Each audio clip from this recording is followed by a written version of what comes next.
Então, galera, que momento histórico. Vamos começar.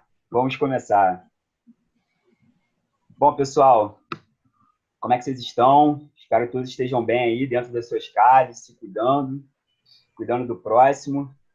Meu nome é Franco de Castro, vou estar aqui com os meus amigos Bruno Drummond, Henrique Vieira, Rafa Elísio e Walter Moreira.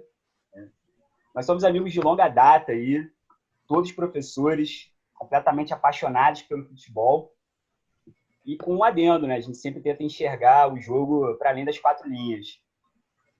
E é bem engraçado, assim, porque minha família era gigante, né? Aquela galera que fala alto, todo mundo adora uma boa discussão, e tem um mantra, assim, quase que sagrado, na hora que o circo pega fogo, que não se discute futebol nem política, tem sempre alguém levantando essa bola, sabe? E aqui estamos nós nos propondo a debater futebol e política. E quis os deuses do futebol que o nosso primeiro programa aí fosse gravado no Dia do Trabalho, né, cara? Simbólico também. Simbólico, né? Pois é. E o nosso programa aqui vai ser dividido em dois blocos. No primeiro bloco, um tema que nossos debatedores aí conhecem. No segundo tema, eles que confiam em mim me deixaram na escolha aí. Então, nesse primeiro bloco, a gente vai debater, né, a temática do conservadorismo e o progressismo no futebol. E aí eu já quero lançar uma bola aqui pro Henrique, nosso nobre Henrique Vieira. Seguinte, Henrique, em 2019, o Flamengo ganhou quase tudo, né, dentro de campo, cara. Foi um ano histórico aí pro clube. Mas fora dele, a gente não pode nunca esquecer da tragédia do Ninho do Urubu, com a morte de 10 jovens. E ontem, por exemplo, saiu uma matéria, cara, falando sobre a demissão de cerca de 60 funcionários do clube, entre eles motoristas, roupeiros, fisiologistas, analistas de mercado. Enfim, essa direção vem colecionando aí episódios no trato da vida humana. E como é que você lida como torcedor, sabe? Onde o clube tem um time histórico dentro das quatro linhas, com futebol super vistoso e uma direção com condutas tão questionáveis. Queria sua análise aí, amigo. Certo. Primeiramente, agradecer por esse espaço. Temos aí o Walter, que eu admiro muito, já conheço há um tempo, muito querido, muito inteligente, brilhante. Drummond também, figura ímpar, muito inteligente, militante, professor. Rafa conheci recentemente, mas exala simpatia e companheirismo. Então, tenho grande admiração aí pelo Walter, pelo Rafa e pelo Drummond, e tenho o Franco também. Bem, então, falei sério. Agora, seguindo, eu acho o seguinte, Franco, o futebol não está dissociado da sociedade. Eu sou completamente apaixonado pelo Flamengo. Eu fiquei muito feliz com os resultados do ano passado, não só com o resultado, mas com o estilo de jogo, a proposta de jogo, o pensamento ofensivo, a disciplina tática, tudo que envolve o processo de preparação dos jogadores para o próprio jogo, enfim, um ano muito exitoso dentro de campo. Mas, conforme eu falei, não dá para separar o futebol do conjunto da sociedade, do funcionamento da sociedade. Essa diretoria, ela vem de uma sequência, ela dá prosseguimento a uma lógica da diretoria anterior que faz sentido dentro do ponto de vista de profissionalização do clube, de melhorar as receitas, de cortar as despesas. Eu costumo brincar dizendo que foi uma transição do feudalismo para o capitalismo dentro do futebol do Flamengo. É uma espécie de revolução do ponto de vista histórico comparativo. Porém, não dá para naturalizar injustiças típicas de uma sociedade capitalista aplicadas à lógica do futebol. E essa diretoria, não só como qualquer clube, reproduz a lógica capitalista, mas me parece ter um viés, inclusive, bastante neoliberal. Então, a relação dessa diretoria com as famílias do Ninho, dos meninos do Ninho, eu vou chamar de absurda. Absurda do ponto de vista ético, absurda do ponto de vista de uma mínima reparação àquilo que é insubstituível, que é a vida daqueles garotos. Pode parecer um raciocínio simplório dentro de uma lógica de mercado, mas o meu raciocínio não é refém da lógica de mercado. Então, eu me permito dizer, um clube que tem a receita que tem, um clube que paga os salários que paga, um clube que tem os patrocínios que tem, um clube que tem a bilheteria que tem, não pode tratar as famílias desses meninos desse jeito. Não pode. Eu acho que, do ponto de vista da racionalidade do mercado, talvez essa minha formulação pareça ingênua. Mas o que eu quero propor como reflexão é que a racionalidade do mercado muitas vezes é intrinsecamente absurda. Eu me permito pensar para além dela e resgatar um senso ético. Então, eu me sinto envergonhado profundamente do jeito que o Flamengo encaminha essas negociações da indenização, do jeito que o Flamengo não tem transparência publicizando o que está acontecendo nessas negociações e do jeito que o Flamengo e do valor que o Flamengo tem proposto às famílias. O mesmo raciocínio se aplica às demissões que estão acontecendo nessa época da pandemia. Vou, de novo, fazer uma afirmação que pode parecer simplória do ponto de vista do mercado, mas eu também não acho razoável, amigos, que um clube que paga os salários que paga para os jogadores não seja capaz de manter um técnico da divisão sub-12, não seja capaz de manter um roupeiro, um copeiro, um motorista. Essa lógica do mercado eu acho insana, desumana, intrinsecamente injusta. Portanto, tanto com relação aos meninos do Ninho, às suas famílias, quanto com relação às atuais demissões, é a ética do capital neoliberal sendo aplicada. E essa ética é antiética do ponto de vista da humanidade, da sensibilidade social e de um verdadeiro conceito de justiça. Muito bom, Henrique. Excelente, cara. Sempre quero deixar o espaço aberto aí, tá? Os nossos debatedores, se quiserem aproveitar o passe ali de pet do Henrique para jogar a bola para a rede também. Drummond, seguindo essa discussão sobre os posicionamentos bem conservadores aí da diretoria do Flamengo, o que vem na sua cabeça, cara, como maior expressão do conservadorismo aí no futebol? Sabe? O que vem na sua mente aí, como maior expressão, tá? Seja de um time, seja de atitude de alguma direção? O que você pensa aí? Então, já que você fez essa pergunta para mim e a gente pode pegar o passe do amigo, né? Primeiro, agradecer o espaço aí. Eu vou acabar me tornando repetitivo, usando as mesmas palavras que Henrique. Então, quero expor aqui a minha admiração por todos vocês, apesar das escolhas que vocês fizeram bastante equivocadas na paixão de vocês pelo desporto, pelo futebol. Mas, apesar disso, estamos juntos, né? Distantes, mas juntos, nesse dia do trabalhador, unidos. E, assim, sobre essa questão do conservadorismo, antes eu queria pontuar, né? Eu sou apaixonado pelo Botafogo, assim, é o meu primeiro e eterno amor. Mas isso, realmente, assim, eu preciso concordar com o Henrique, como flamenguista que de que seria, nessa lógica de mercado, ou esse viés neoliberal, conservador, associando aí ao que a gente vive como momento político, como cenário político no Brasil e no mundo, né, em parte do mundo, isso também se aplica ao Botafogo se estivesse vivendo no mesmo momento que o Flamengo viveu no ano passado e vem vivendo, né, nos últimos anos, especialmente.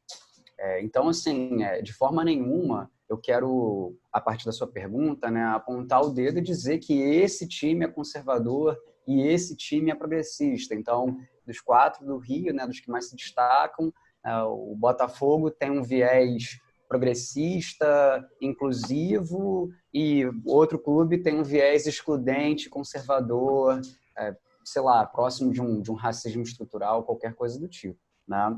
Existem, claro, certas circunstâncias históricas que colocam discussões como essa que a gente está tendo aqui sobre conservadorismo e progressismo no futebol, né?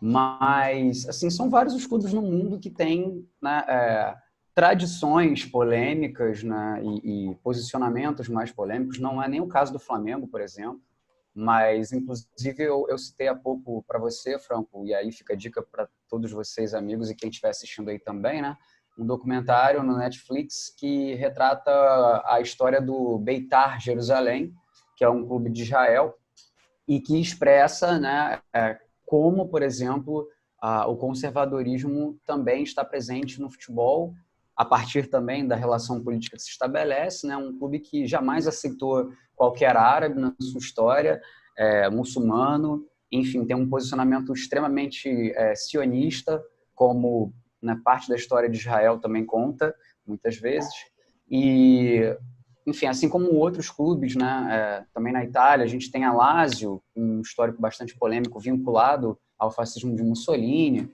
né? Isso no Brasil é um pouco mais confuso, assim, a gente não tem claramente um clube, uma torcida organizada, como no caso do Beitar Jerusalém, a gente tem um apoio bastante claro assim, ao Netanyahu, né? Ele contou com o apoio da La Família, que é a torcida organizada do Beitar Jerusalém, apoiando, né, a sua escolha como líder de Estado em Israel. Aqui no Brasil a gente não tem muito isso, né? O que a gente tem são questões pontuais, mesmo como aqui o próprio Henrique acabou de citar e responder à sua pergunta, né? Mas eu quero deixar bem claro assim que o Botafogo não está de forma nenhuma fora desse contexto e ontem eu li uma notícia, até enviei lá no grupo, né, de que a FERJ, né, a Federação de Futebol do Estado do Rio de Janeiro, vem sofrendo uma pressão muito grande, em especial da direção do Flamengo, e que o Botafogo se opõe nesse momento ao recomeço do Campeonato Carioca, a revelia de todas as indicações da Organização Mundial da Saúde, né, da própria, de certa forma, do estabelecimento dos poderes públicos estaduais e municipais, né, de manter, né, o isolamento social, enfim. Mas isso não faz do Botafogo, dessa direção, uma direção anticapitalista, anti-viés neoliberal, mais, como eu disse, inclusiva e que olhe para o trabalhador. Tanto é que a gente tem aí, como no caso do escândalo de ontem, né, foram 62 funcionários demitidos, né, do Flamengo, mas assim como o Vasco também, Fluminense, Botafogo vivem crises financeiras significativas. Botafogo tem atrasado constantemente o salário dos seus funcionários, né? Não só dos jogadores, mas especialmente de outros funcionários que precisam. Eu não quero estabelecer aqui nível de necessidades, né? Assim, mas nitidamente uma família pobre, ela tem mais urgência de receber o seu salário, né? Com certeza. Enfim, os seus ganhos, do que, por exemplo, um jogador milionário que muitas vezes tem o seu salário pago por patrocinadores, que ganha com luvas, com a exploração da sua imagem, sabe? Você eleger prioridades, assim. E eu já tive a oportunidade de conversar com o Franco sobre esse assunto, talvez não com o Rafa, que já é meu amigo também há bastante tempo, desde a pelada que a gente jogava lá no Gragoatá, né? Ele agora mora no Canadá, abandonou a gente. Mas não com o Walter e o Henrique, eu não tive a oportunidade de conversar sobre isso, mas antes de ser botafoguense, eu sou trabalhador, assim.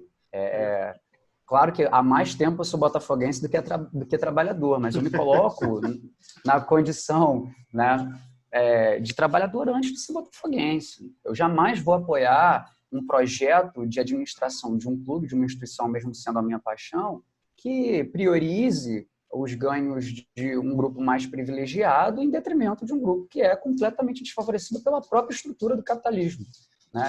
E mais ainda pela estruturação do capitalismo neoliberal.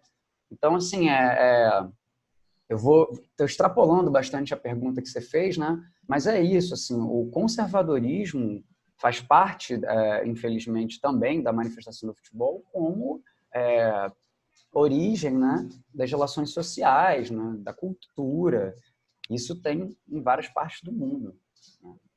É muito bom que vocês, na medida que vocês estão falando, vocês estão também expressando um pouco do sentimento que vocês têm, da paixão com os clubes. Eu sei que o Walter tem uma ligação profundamente histórica, de paixão pelo Vasco, certo?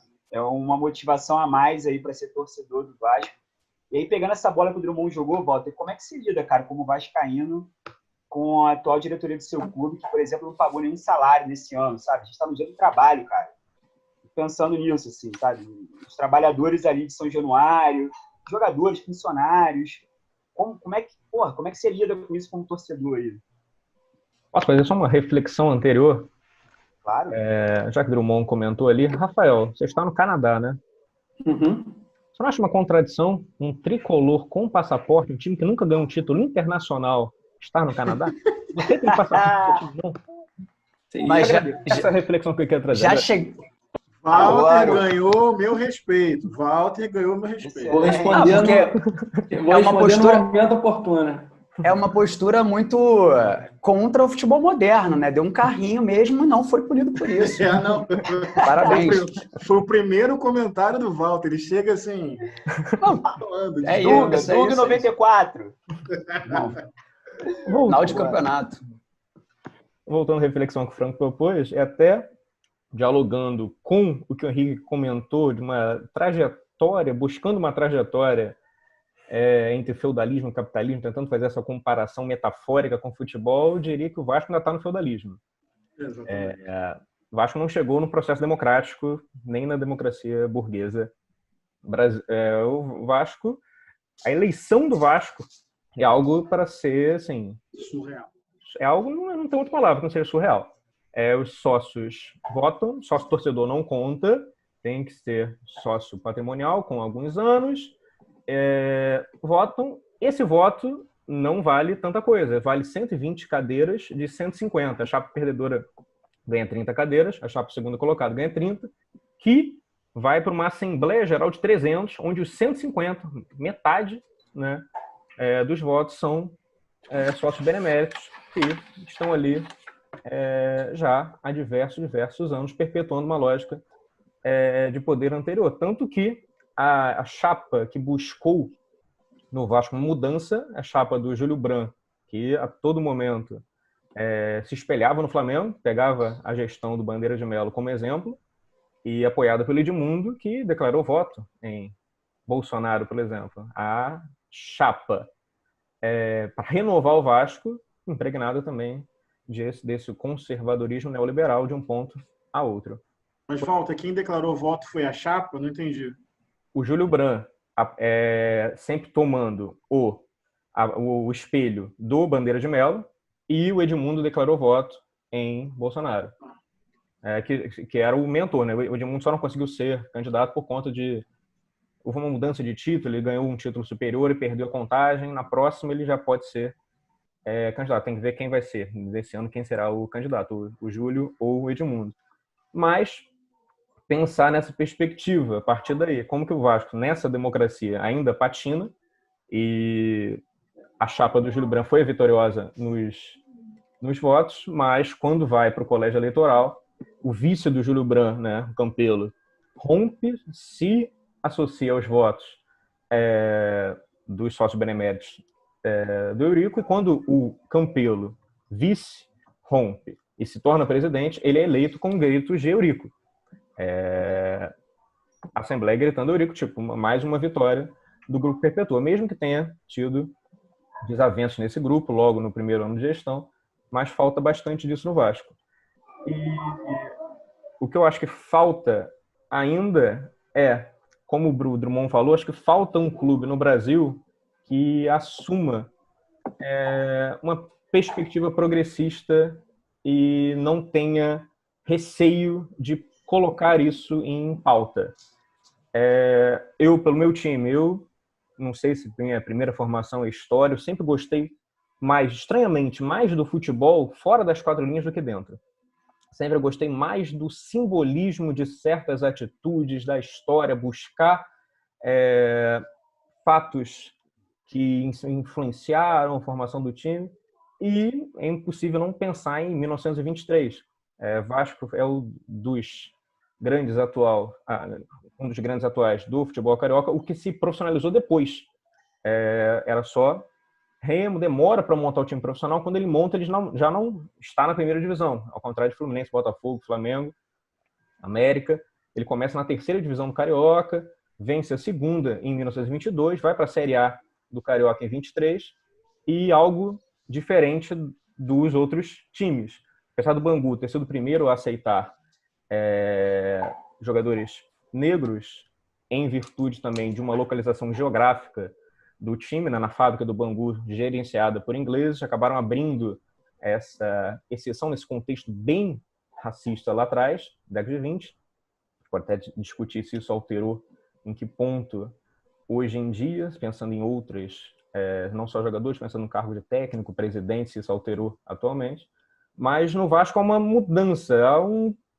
Há 12 jogadores no elenco com origem operária, com origem negra, e o Vasco consegue vencer esse Campeonato Carioca de 23.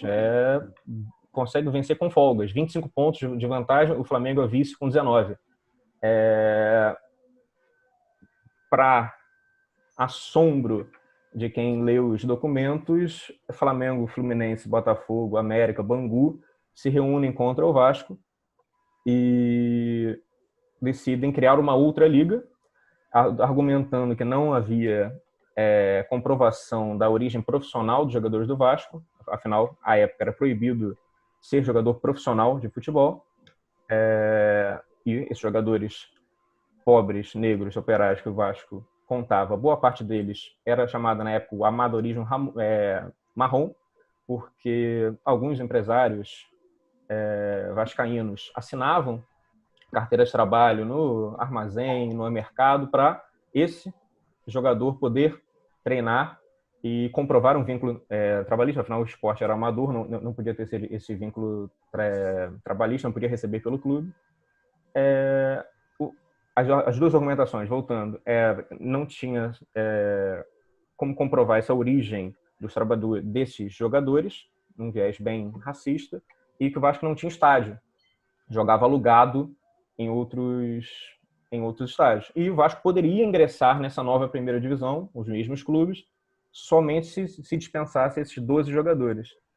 E, na minha humilde opinião, enquanto vascaíno e chato e gostando bastante de história, o principal título, o principal troféu do meu time é o que está na sala de troféus do São Januário, é a carta, tamanho ampliado, que está lá, a carta do presidente do Vasco em 1924, que diz que não vai deixar na mão esses jogadores que ajudaram o clube e prefere aceitar o rebaixamento tendo sido campeão de 23, o Vasco cai tendo sido campeão, do que expulsar os 12 jogadores negros e pobres. Isso seria um fator fundamental para pensar o Vasco, por exemplo, como esse clube para levar o progressismo.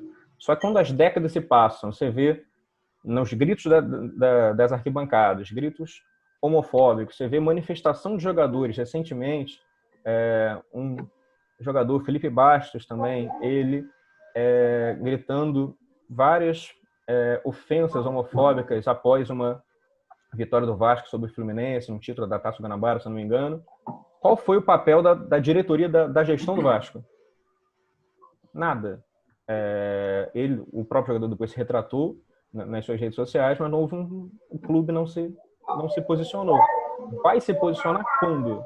Se posiciona quando no jogo Vasco-São Paulo, o Vasco recebe ameaça de receber punição, perder pontos, questão financeira, uma multa, aí o Vasco cria. Motivado por outros fatores. Por isso que eu acho que, quando eu olho para a história do Vasco, eu acho que poderia ser muito mais ativo em questões mais progressistas. Muito bom, Waldo. Vou pegar exatamente essa última frase e jogar para o Rafa. Rafa, tem algum jogador aí, tricolor, que você tem grande identificação por esses posicionamentos dentro de um campo do qual você está de acordo, de um campo mais progressista e tal? E aí, vou jogar uma outra pergunta dentro da pergunta. E como é que você vê quando esse jogador se posiciona, mas dentro de campo, às vezes os resultados não são tão bons para o time, como outras figuras que, dentro de campo, podem fazer gols e fora delas, falar os absurdos que a gente ouve aí. Mas antes é o seguinte, para quem lembra do saudoso Maurinho, da lateral direita do Flamengo, a torcida tem que acolher, tem que ter carinho, tem que abraçar e tem que acreditar que é um grande jogador. Enfim, atropelei aí o Rafa, foi mal.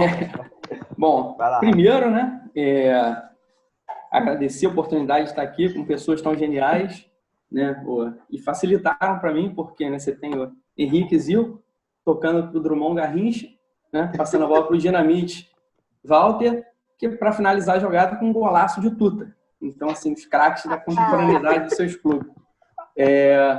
O Walter, né? Walter com W, eu ressalto isso porque é um nome de craque, não só o antigo jogador do Fluminense, mas é o nome do meu pai também. Então, né, respondendo à provocação dele, o Fluminense é um time de vanguarda, né? Então, assim, historicamente, você, né, num primeiro momento, qual que é a ideia? É trazer, né, o futebol, o esporte que todos nós amamos, trazer ele para a América do Norte, que eles estão precisando disso, né? Então, assim, né, um país que quer sediar a Copa do Mundo, que vai sediar, né? Então, a gente traga o futebol para cá para começar bem, né? E outro movimento de vanguarda que não foi tocado aqui, mas é até melhor a gente deixar quieto nesse momento, porque é um debate muito interessante, é como o Fluminense retira, né, resolve trazer os clubes, né, que são colocados na periferia do futebol, vai até a terceira divisão, leva, né, traz eles para os olhares do grande público, né? Então, essa é uma participação importante do Fluminense nesse momento, né, nesse momento esportivo. Caraca, eu sou fã do Rafa também. Mas falando sério agora, falando mais sério, né? Bom, pegando um gancho no que todo mundo falou, né? Um pouco de cada. Eu achei muito interessante, né, pensar nisso, na transição do feudalismo para o capitalismo, né, dentro de uma ótica neoliberal. E se você pegar, né, o histórico do Fluminense, e de fato, né, o que está claro aqui, todo mundo está falando, a gente tem essa casca, né, que está aqui, né, no meu caso, essas três cores. Mas por dentro a gente tem debates muito mais que vão, né, além do futebol, né, como o Walter falou, não é só dentro das quatro linhas, pelo contrário, é mais fora do que dentro, né? Porque ali dentro as contradições que passam o futebol são as contradições da sociedade. Então, quando o Henrique fala dos funcionários demitidos, isso acontece muito com o Fluminense, né? É recorrente, infelizmente, atraso de salário e normalmente, agora com essa lei, né, que você não pode atrasar X meses, senão você perde o passe do jogador, né, o antigo passe, na verdade, você dá preferência, né, àqueles jogadores que, bom, vamos dizer, botar numa média chutando R$30 mil por mês, 40, 50, mas você atrasa os funcionários, que é a maioria dos trabalhadores dos clubes que recebem menos de um salário, ou menos de 2 salários por mês, né? No caso do Fluminense, são 600 famílias, né, que estão envolvidas com o futebol. Então, assim, se você dá preferência a poucos, você acaba, bem ou mal, atrasando de outros. Drummond falou dos clubes, né? Achei interessante, acho que serve até para o próximo debate. Eu traria o exemplo mais próximo da gente, né? O Belgrano, de Córdoba, né? Que é na Argentina, que tem um histórico de lutas, né? De uma insurreição libertária, né, obreira e estudantil contra a ditadura, e até antes, né, eles se autodeclaram primeiro território livre da América, né, mas isso é uma questão mais para frente, acho até interessante. E sobre o Vasco, né, sem dúvida, é até uma coisa que me marca muito, né, que eu costumo ficar ouvindo música de outras torcidas, né, de todos os times do Rio, e uma que me marca muito, assim, eu não sei o nome certo, Walter, mas que é Camisas Negras, né, que eu acho que é uma aula. Camisas Negras é uma aula não é aula de história, é uma aula do futebol, né? Aliás, né, de história e do futebol, né? Como que as coisas caminham uma, né, junto da outra. Bom, e em relação a direito de voto, isso é óbvio, é importante destacar as origens do Fluminense, né? Que é uma coisa que eu não digo que eu me envergonho, né? Porque são raízes, são as minhas raízes, né? Assim, enquanto clube, né? Foi passado do meu avô para o meu pai, né, do meu pai para mim. Então, não é uma coisa que eu me envergonho, mas, como você falou, você tem que olhar o Walter falou, né, olhar com assombro, né, a história, né, e aprender com os erros, né, aprender e trazendo para o presente, né, uma análise mais da vida, do que está acontecendo no clube, né, do Fluminense, por exemplo. Você tenta, né, se descolar desse movimento aristocrático, desse clube de elite, né, a partir, né, da torcida. E isso se dá, né, de algumas formas. Uma delas o Fluminense vem há alguns anos, né, poucos anos, infelizmente, mas alguns anos, dando direito de voto aos sócios torcedores. Ou seja, você não precisa mais comprar a joia do clube, né, ser titular, de frequentar as Laranjeiras, que isso aí a gente sabe que é para uma parcela ínfima da população. Então você tem, a partir de, eu não me lembro os valores, né, mas algo em torno, né, de R$80 por mês ou R$70 por mês, que é um valor considerável, né, tendo visto o salário mínimo, mas a partir de 2 anos você tendo direito a voto, a partir de 2 anos você sendo sócio-torcedor, você tem direito a voto. Então, isso é uma coisa bem interessante de se pensar, né? Que você muda completamente a composição, né, do conselho, deliberativo, das articulações políticas dentro do clube, né? Que no Fluminense, de fato, representavam meia dúzia, né? Você sempre tem praticamente os mesmos grupos políticos se articulando e sendo presidente, né? E comandando o clube. Então, assim, e atualmente o atual presidente, dentro de todas as críticas que a gente pode fazer a ele está propondo, né, baseando-se no Bahia, um modelo, né, uma modalidade de sócio-torcedor com valores módicos, né, valores menores, para trazer de volta esse público que está afastado, né, está se afastando, infelizmente, dos estádios, dentro desse modelo, né, de arenização, e que é outro debate que a gente pode ter também depois, que eu acho muito importante, que é tudo que a gente, né, luta contra. E, voltando para a pergunta, né, do Franco, Franco, assim, é complicado porque são coisas, as contradições, né, que eu falei que atravessam o futebol e atravessam a gente, né? E o título de 95 do Fluminense representou muito, né, para mim, enquanto pessoa, né? Isso eu posso contar depois, porque foi de fato que me fez, né, a emoção do meu pai na época, né, foi marcante. Eu queria sentir o que ele sentiu, né, naquele dia. Isso eu posso explicar depois.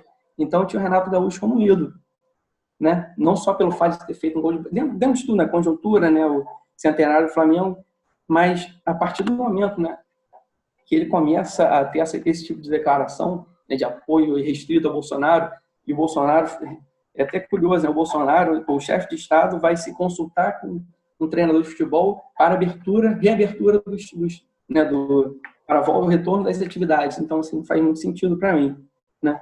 Então, isso é uma contradição que eu sou atravessado, né? O cara que eu achava que que me levou a gostar de futebol, né, a ir para os estádios, me tirar, né, do estádio. E, em contrapartida, a gente tem os jogadores, né, que tem essas... que são poucos, infelizmente, né, assim... Isso é um tema interessante para a gente debater depois até, né? Porque falta essa... Né, por que eles não se enxergam... essa classe, a gente pode falar como uma classe trabalhadora, mas não enxerga, né? Não olha para as suas origens, em sua grande maioria, depois que atingem certo, vamos dizer, patamar socioeconômico. É uma questão bem interessante. E um dos jogadores, né, até comentei com vocês, que não são todos, costuma ter se posicionar, o Igor Julião. E o que acontece, né? O Igor Julião não é uma unanimidade futebolística no Fluminense. Então, assim, se você tem um jogador, né, vamos dizer, um Conca, né, que na época, ali em 2010, cara, se ele falasse uma coisa, seria muito mais levado em consideração do que o Igor Julião. Então, assim, com certeza você tem essa relação entre o poder, né, de fala que a pessoa tem, né, de te convencer, ou você escutaria muito mais um Renato Gaúcho do que o Igor Julião, por exemplo. E isso é um problema para a gente, né, porque nesse caso é outra questão, outro debate, né, que a gente poderia ter. Eu, pessoalmente, eu concordo com o que o Igor Julião fala, mas eu sei que ele é uma voz dissonante dentro do próprio grupo, né? Então, e imagino que seja muito difícil para ele, enquanto profissional, no meio desse antagonismo, dessa luta política, da maneira que está dada hoje, ele se posicionar. É isso. Muito bom, Rafa. Muito bom ver vocês. Muito bom ver vocês. Porra, aí, vou falar uma coisa. Eu joguei bola com quase todos vocês. E a qualidade que vocês têm na fala, porra, é muito maior do que vocês tinham com a bola no pé, hein? Putz, grilo. O Franco, eu não sei. Franco. A exceção sou eu. O Franco. Oi. Eu não sei se eu caracterizaria o que você faz em campo como jogar bola, não, amigo. É outra coisa. Moleque. Pô, tô aqui como camisa 10 e o nosso programa vai ter o seguinte, vai ter um momento que eu tô chamando Momento Zidane. Momento Zidane. Eu vou dar aquele passe que o Zidane dava, meu irmão, com aquela classe toda entre os zagueiros, e quero ver quem vai pegar essa bola agora aí. Tô jogando então aberto, tá? Mas quero comentar, e a fala do Rafa acho que foi precisa, que gera a ponte para esse momento. Ontem, o dirigente Raí do São Paulo, né, ele se posicionou, cara, manifestando aí seu descontentamento com o governo federal. Ele disse, abre aspas, está no limite da irresponsabilidade. E aí, não me surpreende muito, mas um comentarista de futebol e jogador, Caio Ribeiro, disse o seguinte: eu não gostei do discurso do Raí, porque ele falou muito pouco de esporte e falou muito sobre política. Ele, por mais que ele fale que é a opinião pessoal dele, ele hoje é o homem forte do São Paulo, e as declarações e opiniões que ele emite respingam na instituição. Eu acho que ele tem que falar de esporte. Na hora que ele fala de renúncia dos hospitais públicos e tudo isso, me parece que ele tem conotações políticas em relação às preferências. E aí, galera, estou passando a bola para vocês.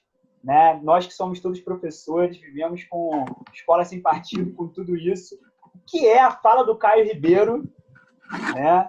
Dizendo que Raí tem que falar sobre futebol e não tem que falar sobre política. Eu posso comentar rapidinho, Franco? Então, Henrique, rapidinho, só para avisar que, como a gente está usando a versão gratuita do Zoom, vai cair em menos de 1 minuto. Então, acho que, né, para ser justo com o Henrique e com todo mundo aqui, de repente você podia começar no próximo bloco, Henrique. Então tá. E para ser melhor para editar, então. Você não interrompeu. Vamos pro comercial, exatamente. Nossos patrocinadores. Mas antes, deixe o seu like, se inscreva no canal e dá aquela curtida, compartilha nos seus grupos de WhatsApp favoritos e dê aquela moral para o futebol concluir. Muito bom. Quem quiser apoiar o canal, fica à vontade também, tá? Estamos aí em quarentena, porém pensantes. Bem, é o seguinte, pessoal. Quero uma observação rápida sobre a minha primeira fala. Quando eu falei sobre o caráter injusto das demissões dos trabalhadores do Flamengo, eu quero só defender a seguinte tese.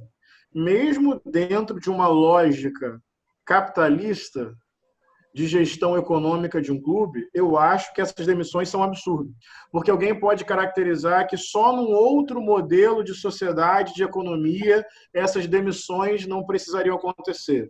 Eu quero dizer que não. Mesmo dentro de uma lógica capitalista, eu duvido que para a manutenção de um equilíbrio econômico financeiro do Flamengo, sejam estas as demissões mais determinantes. Então, dentro da própria lógica do capitalismo. Sobre a fala do Caio Ribeiro, Franco, é uma fala política. É uma fala política. Essa perspectiva apolítica é política, só que, via de regra, ela corrobora uma determinada ordem, a ordem vigente. Então, acho lamentável, acho frustrante, porque, diante do que está acontecendo no mundo, as pessoas estão morrendo. O isolamento social está sendo flexibilizado. O sistema de saúde está entrando em colapso. Como é que eu vou falar de futebol, de retorno a um calendário de campeonato, sem me vincular aos riscos que isso incorre para os jogadores, para os profissionais, para possivelmente torcida, independente se vai ter ou não? Então, eu acho a fala do Caio Ribeiro uma fala política, em primeiro lugar. É uma posição diante do que está acontecendo. É uma posição política mesmo que ele não reconheça. E é uma posição política irresponsável. Porque, diante do que está acontecendo, como é que eu não vou debater a preservação da vida, da saúde dos jogadores, das comissões técnicas, de todo mundo que está em torno do futebol? É quebrar essa lógica da não política. A não política é política, só que é alienada, corroborando para uma ordem vigente. E no caso dessa pandemia, pelo amor de Deus, nós estamos falando da vida das pessoas. O Brasil está num ritmo de contágio alto. Nós não chegamos no pico. E, ao mesmo tempo, o isolamento social está sendo flexibilizado e, ao mesmo tempo, os leitos estão esgotando. Então, o que está trágico pode se tornar catastrófico. Achar que o futebol é uma áurea distante disso, descolada disso, é uma posição inconsequente. Daí eu, como flamenguista, por exemplo, eu quero elogiar a postura de Juninho Pernambucano, ídolo do Vasco. Alguém que constantemente debate política, e política aqui não é partido A ou B, é vida, é dignidade, é salário, é emprego, é vida boa para as pessoas. Discutir política não é discutir eleição. Discutir política é relação humana, é a busca do bem comum. E, nesse caso da pandemia, é a preservação da vida das pessoas. Portanto, a fala do Caio é uma fala política, só que alienada e que não contribui para a preservação da vida. Esse é o meu entendimento. E fica também a pergunta. Vários campeonatos, né? França, já cancelou, a Holanda também cancelou os jogos. Num retorno possível, todas as iniciativas falam em um teste sequencial de jogadores, comissão técnica, familiares jogadores. No momento, como o Henrique falou, nessa curva ascendente, que está faltando teste para fazer teste em massa no Brasil, faltando leite, por que dar essa prioridade para que o futebol fosse descolado da realidade, com viés de entretenimento? Assim? E Walter, está faltando teste não só por questão orçamentária, mas por falta de decisão política. A falta de testagem em massa no Brasil é intenção política para promover subnotificação, é um outro debate. Perfeito. Isso é interessante também porque eu volto à fala do Franco lá no começo, né, sobre como a gente consolida no senso comum essa ideia de que futebol, religião e política são assuntos que não devem ser discutidos porque são da ordem passional, né, da condição, sei lá, subjetiva de cada um, e quando não, muito pelo contrário, né? A gente deve discutir sim, mas sempre com muita responsabilidade, com compromisso analítico, né? A gente, de certa forma, acaba sendo passional na relação que a gente tem como torcedor com os nossos clubes, né? Mas isso não significa que a gente, né, possa ser leviano, não só infeliz, mas irresponsável, como o Henrique colocou, numa fala, como o Caio Ribeiro, né? E, assim, é lamentável, em todos os sentidos possíveis, que alguém que tem o poder de fala, voltando ao Elísio, né? Que tem o poder de fala, que esteja, né, tendo esse poder, a amplitude da sua voz é ouvida por vários telespectadores, né? Porque ele trabalha para a Globo, trabalha na Sport TV, enfim, isso também não é de forma nenhuma dizendo que a Globo é responsável, nada disso, é só para a gente poder pontuar, né, que ele não é, a responsabilidade que ele tem é muito maior do que, por exemplo, a nossa aqui, que também existe no momento que a gente está falando, né? Então, assim, é tosco, né? Beira assim, esse momento mesmo negacionista que a gente está vivendo, assim, né?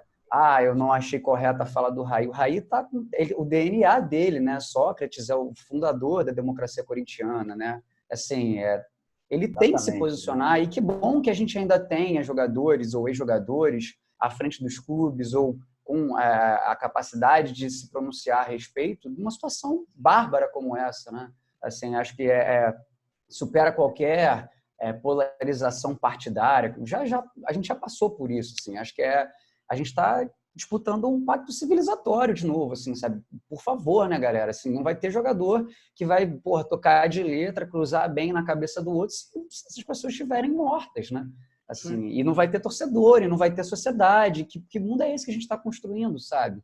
Eu lembro muito da fala do Thiago Leifert também, né? Que foi muito também infeliz, mas até hoje, né? Eu lembro que não dá para você relacionar política e futebol, são duas coisas distintas, né? A fundação desse encontro, né, desse diálogo que a gente constrói é exatamente em antagonismo a esse tipo de fala, né?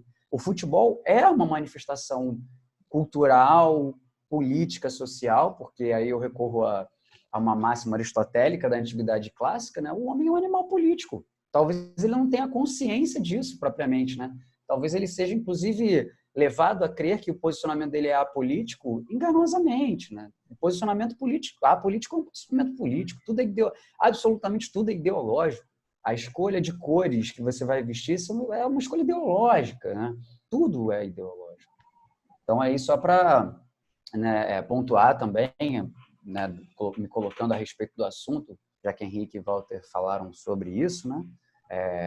É mais do que importante, é necessário saber de que lado da história você quer estar, né? Qual o lado que você quer ocupar. Se você é a favor da vida e, portanto, de uma sociedade mais justa, mais igualitária, a favor de um futebol democrático que permita o acesso dos torcedores ao estádio de futebol no futuro, quando o time estiver jogando, ou se você quer passar por cima de tudo isso para ver teu time na televisão e, eventualmente, se alguém sofrer do clube ou não, é isso.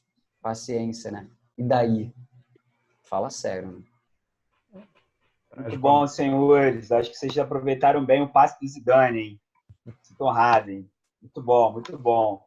Agora é o seguinte, para a gente ir para esse segundo e último bloco, eu quero que a gente faça uma discussão aí do presente e do passado. É comum a gente ouvir as pessoas olhando para o passado como uma manifestação de algo obsoleto, ultrapassado, velho, né? E isso também se reflete no futebol. A Globo está numa onda aí de reprises, né? De jogos da seleção brasileira e tal. E aí eu queria que a gente pensasse o seguinte, queria muito ouvir vocês agora, num tema que o que efetivamente não, quando a gente olha para o presente agora, em comparação ao passado, a gente gostaria que o presente fosse igual ao que era antes, sabe? Na manifestação do jogo ali do futebol, entende? Quando a gente está fazendo essa correlação, a gente tem de olhar agora para o futebol do presente, o jogo agora é mais tático, é mais rápido, e a gente, Gerson tem 3 horas para pensar para dar um lançamento. Quero que vocês olhem para o passado agora e pensem, né? O que, eu gostaria que o jogo de hoje fosse igual ao jogo do passado. Pode ser quando o que a gente está carecendo aí? O que a gente está carecendo aí? Ou pode ser quando o Botafogo varria tudo também, ganhava todos os títulos até quase a década de 70. Não, mas aí já é pré-história. Mas aí tem que voltar tanto assim, galera? Não pode ser um passado um pouco mais recente? Pode, Henrique. Fica à vontade. Pode ser 95. Desnecessário lembrar desse ano. Olha, eu não sei, uma resposta possível para mim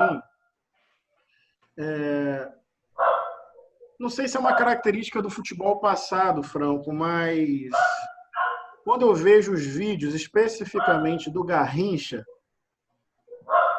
por exemplo, eu vejo uma criatividade muito interessante. Eu não acho que o futebol moderno esteja necessariamente suprimindo a criatividade. Nós temos jogadores com essa característica. Por exemplo, o próprio Neymar, o Messi, são jogadores com um repertório, uma habilidade, uma criatividade bem interessante. Por outro lado, esse jogo mais tático, esse jogo mais disciplinado, muitas vezes suprime esse espaço dentro de campo para uma criatividade maior, que eu vejo em alguns jogos do passado. Mas não dá para dizer que o futebol moderno suprime por completo essa possibilidade de um jogo individual mais criativo. Mas eu vejo, por outro lado, no passado, alguns dispositivos de criatividade individual muito interessantes. E se você me permite uma pequena fala fora de campo, que saudade da geral, amigo. Que saudade daquele espaço altamente popular, visceralmente do povo nos estádios. Mas isso aí é papo, eu acho que para um programa só, que é essa elitização perversa do acesso ao estádio. Mas eu fico com a imagem de Garrincha lá na ponta, vai para um lado, vai para o outro, volta, vai um pouquinho mais para frente, brinca com a bola. No futebol moderno já teria tomado uma voadora na cara, ou não teria o espaço-tempo necessário para desenvolver isso. Mas é um saudosismo, muito mais do que uma opinião elaborada sobre isso.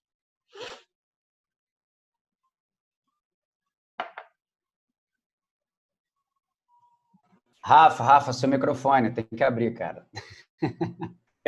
Eu tenho que também aprender a lidar com essas tecnologias, primeiro de tudo, né? Mas o que eu achei interessante dessa fala do Henrique, né? Que eu não vejo mais dentro das 4 linhas, eu vejo fora, né? E vou trazer mais uma experiência pessoal, né? Que minha paixão pelo Fluminense veio do meu pai, que me levava nos estádios, né? Então, assim, alguém que frequenta estádio desde jovem. E quando ele voltou pela primeira vez, né, ao novo Maracanã, foi um jogo, estava lotado no jogo do Fluminense, né? Então, assim, achei que ia ser interessante, ele retornaria, né, às arquibancadas, mas foi uma experiência única, né, que ele foi e nunca mais voltou, porque ele falou, isso aqui não é o Maracanã, não. E essa foi uma frase muito marcante para mim, e a volta ao passado, né, quando eu olho os esportes nos anos 90, eu não penso pelo aspecto futebolístico, mas como a gente falou, do lado de fora, porque assim, a relação que você tem com o esporte ou com o futebol se dá nisso, né? E você enquanto torcedor, né? Enquanto você na arquibancada, você na relação com o outro. Então, para mim, a grande diferença, o grande diferencial que me faz, né? Me fazia, agora infelizmente não posso, mas o que me fazia sair de casa todo, né, todo domingo para ir ver o Fluminense na terceira divisão, jogar com um time amador, né? Era essa relação que eu tinha com, né, não com o esporte, né, mas com o que o esporte proporcionava em relação aos outros, entendeu? Então, isso que me parece, e posso estar sendo um pouco saudosista ou alguma coisa do tipo, mas que foi se perdendo. E essa frase do meu pai foi o que me marcou, né? Falou, isso aqui não é Maracanã. Então, essa visão que eu tenho do futebol. Como que as pessoas que frequentavam, né? E como o que o esporte está se tornando, e óbvio, né? Isso aí partindo dessa lógica de, né, neoliberal, que você te retira, né, uma parcela que não precisa ou que não deve estar presente ali. Não que antes não fosse assim, né? Você tinha toda uma divisão, né? A geral pertencia a uma parcela da população, né? A tribuna de honra pertencia aos líderes, dirigentes da nação, enfim. Mas ainda assim, você tinha a presença do grande público, era possível, né? Você atingir, né? Abrir para um espectro maior, uma gama maior de pessoas, né? De diferentes tudo, né? Níveis sociais e, enfim, tudo assim, e que hoje acho que não tem mais. Eu particularmente, assim, eu concordo com o Henrique, muito do que ele disse também. Eu acho que o futebol se tornou uma coisa muito, muito pouco orgânica, assim, sabe? Realmente há menos espaço. Não vou dizer que foi completamente extinta a criatividade, né? A gente tem alguns jogadores que têm esse potencial, especialmente aqueles que mais se destacam também no cenário internacional, né? O Cristiano Ronaldo, o Messi, nem preciso falar, é genial. O próprio Neymar, quando, né, tem disposição de jogar a bola mesmo, assim, de fazer algo diferente, né, e não está preocupado em ficar simulando certas situações. Mas eu vejo isso, assim, eu vejo que o futebol se tornou... E eu não estou falando disso no sentido necessariamente negativo, assim, mas ele se tornou muito mais tático, muito mais estratégico. Você dá muito mais espaço a um jogador que, de repente... E aí eu falo com propriedade. Eu sofri anos com o Rodrigo Pimpão sendo titular do Botafogo. E a justificativa para ele jogar era ele corre o tempo inteiro, assim, sabe? Cara, futebol não depende só de você correr, depende de inteligência, depende de você escolher certo, depende de... mas ele se posiciona, né, do jeito que eu gosto. Os técnicos usam muito essa expressão, né? Ele cumpre um papel que para o meu esquema, tudo bem, mas o clube tem uma tradição, assim, acho que eu não quero ficar, assim como eu ouço na arquibancada nos jogos do Botafogo, né, sendo saudosista, falando de jogadores que eu nem vi jogar, sabe? Mas, assim, não dá para você também, beleza, se jogar se defendendo diante de um time que joga... se o Botafogo não jogasse defendendo contra o Flamengo no ano passado, ia tomar uma sacolada de muito mais do que 1-0 nos minutos finais do segundo tempo, assim, no Campeonato Brasileiro. Opa. Aí é outro debate. Eu tenho discordância tática sobre isso, mas vamos conversar depois. Se o Flamengo entrasse contra o Liverpool para se defender, teria sido 8-0 Liverpool. Tudo bem, Henrique. Acontece que o elenco do Botafogo não é o elenco do Flamengo contra o Liverpool, né? Você me convenceu. O elenco do Botafogo é brutalmente inferior, ou era, né? Não sei, porque agora a gente tem que ver os jogos acontecendo, mas era brutalmente inferior, torcendo assim... Eu passei o ano passado, boa parte dele, torcendo para que o Botafogo não caísse para a segunda divisão, que sobrevivesse àquele terrível ano de 2019, em todos os sentidos, né? Não só no futebol, mas na política. E aí, assim, você vê a necessidade de você colocar uma estratégia em campo que seja uma estratégia mais compatível com o que o seu time pode oferecer, com o que você pode oferecer para o torcedor, para o clube, diante de um adversário mais forte que você. Acho que todo esporte tem isso, né? E aí essa questão fora de campo também talvez seja mais gritante até do que o que eu sinto falta dentro de campo, né? Eu estava vendo a final de 94, Brasil e Itália, a final da Copa do Mundo, né? E aí, revendo, eu falei, cara, a seleção brasileira não jogava tão feio assim, não. Porque assim, eu lembro, né? Eu tenho memória afetiva, eu assisti a final, eu torci pro Brasil, né? Eu era moleque, assim. Não vou falar a minha idade, que eu também não quero revelar aqui, mas enfim. Eu achava que o Brasil... Porque foi isso, né? A galera tinha um ranço muito grande do Parreira, da dificuldade que o Brasil teve para se classificar naquela Copa do Mundo, nas eliminatórias, ter essa questão do Romário, né? Do Romário não ter sido convocado durante toda a eliminatória, ter sido convocado nos 2 últimos jogos, se não me falha a memória. e aí ele decide, né, contra o Uruguai aqui no Maracanã, a classificação do Brasil para a Copa. Então, acho que isso ficou marcado numa relação bastante injusta assim, que se criou com aquela seleção, de que era uma seleção feia, que jogava feio, que não tinha estratégia, que Romário ganhou a Copa. O Dunga também fez uma excelente Copa, e eu tenho inúmeras ressalvas em relação à pessoa do Dunga, né? Mas ele também foi muito injustiçado como técnico no Brasil, né? Estatisticamente falando, o Dunga foi extremamente vitorioso como técnico, e a verdade seja dita, a grande mídia, a mídia esportiva, que também por muitas vezes é irresponsável, né? Não sossegou enquanto não derrubou o cara, assim, impressionante, porque ele perdeu uma semifinal de Copa do Mundo contra a Holanda, né? Ou, sei lá, Felipe Melo perdeu, enfim, que é outro também duvidoso no seu caráter como pessoa. Mas é isso, acho que o futebol moderno não traz de mais perverso o escanteio curto, o lateral na área, né? Ou um jogo mais menos orgânico e mais mecânico, né? Quartas de final, o Henrique está me corrigindo aqui no chat, obrigado, Henrique. Foi quartas de final contra a Holanda, né? Mas para mim o que há de mais nocivo nesse futebol moderno é exatamente o fato de você ter essa elitização, que é um tema para um próximo programa realmente. Não dá para discutir isso agora em 10 minutos.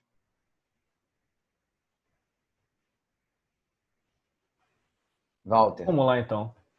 Não tem respostas tão bonitas quanto vocês. Duas coisas que eu tenho certa saudade são bem simples. Até um pouco... Uma delas até um pouco tosca. Mas a principal é a falta de ídolo em campo, assim. Acho que faz uma falta muito grande para mim, enquanto torcedor e tal. Eu peguei a fase final de Edmundo e Romário, principalmente Romário.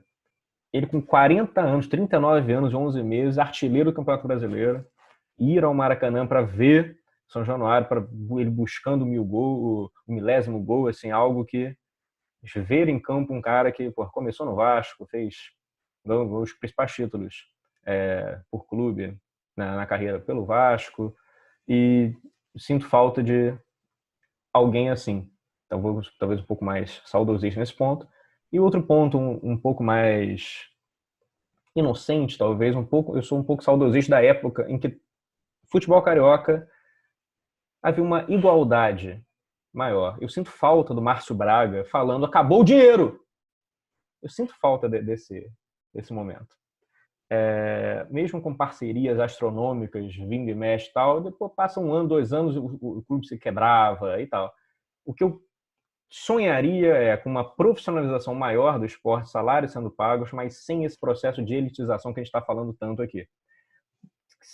Será que é impossível aliar uma profissionalização dos clubes a padrões mínimos de bem-estar, de salários pagos, de respeito às minorias, ou não? Se profissionalizar é sinônimo de neoliberalismo. Eu não acredito que seja assim. São as minhas... Walter, eu lembrei de mais uma coisinha que eu sinto saudade. Infelizmente, a gente vive numa sociedade muito atravessada pela intolerância, pelo ódio e por dispositivos de violência. Então, às vezes, se confunde no imaginário social rivalidade com violência. E rivalidade acaba alimentando violência, o que é uma pena, porque dá para viver uma rivalidade saudável. Então, eu sinto saudade de quando, sei lá, Romário entrava em campo e antes ele dava uma entrevista dizendo: vou fazer 3 gols e vou, no terceiro gol, fazer silêncio para a torcida adversária. O Flamengo e o Palmeiras, eu acho que recriaram um pouco isso recentemente, mas insisto, infelizmente tudo acaba sendo capturado por uma lógica de violência. Mas eu, como flamenguista, não vi problema quando, ano retrasado, os jogadores do Palmeiras pararam em frente à loja do Flamengo no aeroporto, tiraram uma foto fazendo lá o sinal do cheirinho. Foi uma provocação em cima do Flamengo. Assim como eu também não vi problema o Gabigol fazendo musiquinha dizendo que o Palmeiras não tem Mundial. Tinha uma certa rivalidade possível, de uma provocação de lá para cá, que eu acho que dava um tom interessante. Mas eu faço essa ressalva de que, infelizmente, muitas vezes essa rivalidade acaba essa rivalidade, eu digo assim, jogada, dita, virando brincadeira. Infelizmente, é verdade, isso acaba instrumentalizando e estimulando ações de violência que são sempre reprováveis. Mas eu acho que, não sei se vocês concordam comigo, podem discordar, mas uma boa rivalidade daquela provocaçãozinha, hoje eu faço 3, sabe? Eu sou melhor que ele, e por aí vai. Acho que estava dentro do jogo, de uma brincadeira saudável, sabe? Não sei o que vocês acham. Queria ouvir vocês para não me sentir mal falando isso. Afinal, né, nenhum clube carioca tem mundial, então é até uma provocação até um pouco descabida, né? Se nenhum clube carioca Então, calma aí, não entendi. Convenhamos, seria um etnocentrismo, né, da nossa parte considerar um campeonato em que reuniu somente campeões de América do Sul e Europa, chamar de mundial, uma pretensão eurocêntrica, né? Eu não estou pronto para fazer essa reflexão. Te aguardamos. Bom, sobre isso, né, essa reviravolta que houve, né, da gente que viu Túlio Maravilha falando as maravilhas que ele falava, irreverentes e que, assim, eu acredito que não acirrava, aliás, acirrava a rivalidade, mas a rivalidade enquanto torcedor, né, que é aquele durante 90 minutos, mas depois todo mundo descia a rampa do Maracanã juntos, né, as duas torcidas, diferente, né, do que é visto hoje até na crítica no jornalismo esportivo, que virou vamos dizer, um stand-up esportivo, né, que você provoca o adversário no intuito de desmobilizar, não desmobilizá-lo, mas de inferiorizar enquanto equipe ou enquanto jogador. Então, assim, você trata das coisas de maneira diferente, né? Antigamente você tinha o Romário, né? Você tinha foi em 95, você tinha o Romário no Flamengo, né? O melhor jogador do mundo. Então, é uma coisa que é sem comparação com hoje em dia. Você tinha Romário, tinha Renato Gaúcho, você tinha Túlio. No Vasco, eu não lembro quem que estava no Vasco de 95, né? Mas você tinha 4 jogadores, né? Tentando a artilharia do campeonato. Valdir começou. Era o Valdir Bigode, né? Ele não estava consolidado enquanto o Valdir ainda, né? Era o Valdir começando o Bigode ainda. Começando, não era o Bigode. Mas já era um grande jogador. Assim, Sim. Mas então, assim, eu concordo com o Henrique, né? A gente está se encaminhando, com certeza, o futebol como reflexo da sociedade, né? Para esse tipo de rivalidade não desejada, né? Então, temos que repensar isso também, até porque o esporte essa parte e que é refletido em vários né? Desde do drible, que a gente fala, que brinca, né? O drible do Neymar, que deve, não deve fazer, né? Enfim, como que vai perdendo a irreverência que é a característica do futebol, e depois, para o próximo assunto, né? Como que isso reflete nos resultados dentro de campo, né? O futebol brasileiro, como o futebol brasileiro é visto, né, por ele mesmo e por fora, né, de fora do Brasil, né? Que a gente tem o Neymar, né, vamos dizer assim, o craque, né? E se você parar para pensar, né, dos anos 90 para cá, né, quantos craques a gente tinha dentro dos 11 e dentro dos que nem foram à Copa. Só para complementar, eu concordo plenamente. Eu acho que a brincadeira ela é super saudável, né? A sátira, se não é desrespeitosa num nível inaceitável, eu acho que cabe muito, assim, não tenho absolutamente nada contra. E o que eu vejo muito, assim, é uma galera muito mais preocupada. Mais acostumado. Não, lógico, mas assim, a gente aprende muito com o sofrimento e com a dor também, Walter. Você deve saber muito bem disso como vascaíno. Então, assim, uma coisa que é importante pontuar é que as pessoas estão preocupadas assim, mas quem é que vai dizer o que pode e o que não pode? Assim, calma, não existe um órgão internacional que seja capaz de delimitar certas regras do tipo o que é uma brincadeira saudável e o que não é uma brincadeira saudável. Isso vai sendo construído ao longo do tempo, né? Então, qual é a brincadeira saudável? A brincadeira saudável é aquela que não tem um significado, que não reverbera como desdobramento, né, na submissão do outro, né, enfim, no menosprezo do sujeito enquanto integrante de um grupo que é minoritário socialmente, né, não em termos quantitativos, mas em termos de desfavorecimento histórico. Enfim, quem pode falar sobre esse limite é a própria pessoa que sofre com isso. Agora, o que eu vejo também é uma banalização, né? Então, tipo, mas você falou isso, não pode falar isso, né? Então, assim, mas você não é defensor do... Eu já ouvi muito isso como professor em sala de aula, né? Mas e o politicamente correto? A galera, né, começa a construir uma coisa que não tem menor cabimento, assim, tipo, mas não é você que defende que não tem que fazer piada para certos grupos e tal, mas, cara, isso não tem a ver com a rivalidade saudável que é construída historicamente pelos clubes, assim. É disso que eu sinto falta também, o último título carioca do Botafogo em cima do Vasco.